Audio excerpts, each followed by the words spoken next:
now left foot. Right foot, now left foot. Right foot, now left foot. Right foot, now left foot. One hand. Two hands. Hit your rollie.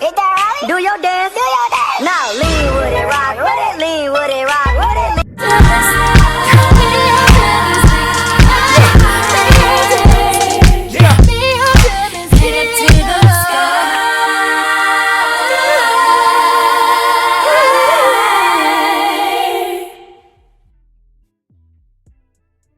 Hello everyone and welcome to my channel where I share my thoughts and experiences on how to tackle motherhood, womanhood, and being sane in the midst of it.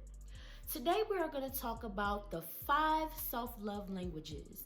That is the 5 love languages and applying them to your own self-love journey. The first one I want to talk about is physical touch. With physical touch is basically finding ways to increase your external health and wellness. That's basically finding ways to put yourself at ease through your physical body. And you could do this through engaging in more physical activities, joining a gym membership, creating and establishing a healthy skincare routine. You can create a healthy meal plan for yourself. You can take on a class, anything that's going to help you physically feel better. Like they say, when you look good, you feel good. And when you feel good, you do good. The next one I want to talk about is words of affirmation. Now, it is no secret and it is not rocket science to where when you're in a relationship, you want your partner to let you know how much you are loved and appreciated. You want them to verbalize their feelings for you. You want them to tell you how much they love you and appreciate you. How about we flip that and do that for ourselves? And by this, you can practice words of affirmation and show appreciation for yourself and love for yourself through daily affirmations. You can do this by writing down daily affirmations, different ones every day, or you can verbalize them. What I do for myself personally is that I write them down and I post them on my wall. If you go in my room, I have like tons of affirmations everywhere, and I just repeat them. I look at them on a daily basis. And they've been there for quite a while, and they've definitely been very, very helpful. The second one I would like to talk about is writing a letter to yourself. I know that social media has become a thing now where we have Man Crush Monday, Woman Crush Wednesday, and we pretty much are expressing our love to our partners through social media, and you're basically writing a post about them, expressing your love and appreciation. So we can kind of flip that and make a post about ourselves on social media, since social media is so big now, or you can make it more personal and write a love letter to yourself. And you can write this in your journal. You can post it on your wall as a reminder of how to take some time to love on yourself just a little bit more. The third one is acts of service. Now, in a relationship, the goal to being in a relationship is to find someone who could kind of make life easier for you just a little bit. Life is hard by ourselves, but when we have someone with us going through that journey, it does make things a little bit easier.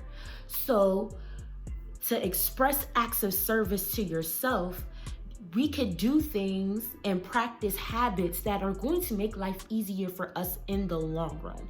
And you can do this by tackling different things around your home, cleaning, decluttering your space, washing dishes before they pile up, making your bed. These are things that are going to bring structure into your home and into your life and into your family. Okay, next I want to talk about receiving gifts. Now, I know that everyone thinks that they buy themselves gifts quite often because they take trips to the mall, they're always catching the next sale, but it's a little bit bigger than that. I think for me, receiving gifts is a form of showing myself some compassion and rewarding myself for it. That's, getting through 80% of your workday not trying to yell or lose your temper. So you give yourself a small piece of chocolate because of that. Or you're saying, I haven't gone shopping in the last 6 months, so this is my reward to myself by buying a new piece of loungewear. Things like that. So for me, receiving gifts are a form of self-compassion and rewarding yourself as you show yourself that compassion. The next is quality time. Now, this is a big one because in relationships, the key to building a healthy relationship is spending quality time together. Now, this could be very tricky because nobody likes to be alone, but it is very imperative. And I feel like in those moments where you spend quality time alone is where you really get to know yourself, because it requires you to be internal. It requires you to really sit with yourself, and it just requires you to kind of figure out what you want and for you to really figure out who you are.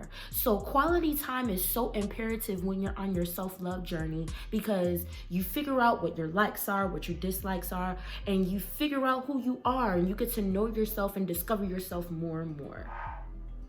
So that completes our 5 self-love languages. If you like this video, please give it a thumbs up. Please remember to share, comment, but most importantly, subscribe. Thank you. It's been real. It's been fun. Have a good one.